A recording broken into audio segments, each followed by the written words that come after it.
লক্ষ্মী পূজার কিরকম কাজ চলছে? চলছে ভালো। এবার অন্য বছরের মতো বানাইতে পারছে না, দুর্গাটা একটু বেশি বানানে কাজ। তো লক্ষ্মী পূজা তো টাইম কম, দুর্গা পূজা তো 7 দিন পরে পূজা টুজা জায়গা আমরা বেড়ানি টেরানি পূজাটা গিয়া লক্ষ্মী এবার কমই বানিয়েছি। মোটামুটি কেমন রেটের মূর্তি আছে আপনি? আমার কিন্তু আছে লক্ষ্মীনারায়ণ আছে যেমন একটা 3,500। বড় লক্ষ্মী দুটোই, আর আমরা ছোট লক্ষ্মী আছে গতবার 700 টাকা করে বিচ্ছি,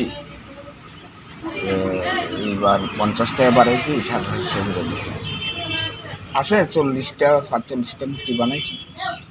কেমন লাভ হয়? লাভের অঙ্কটা এটা এখন যে কোনো মূর্তি লাভের অঙ্কটা কমে গেছে, সাজানি সাজানির অঙ্কটা বাইরে গেছে গা।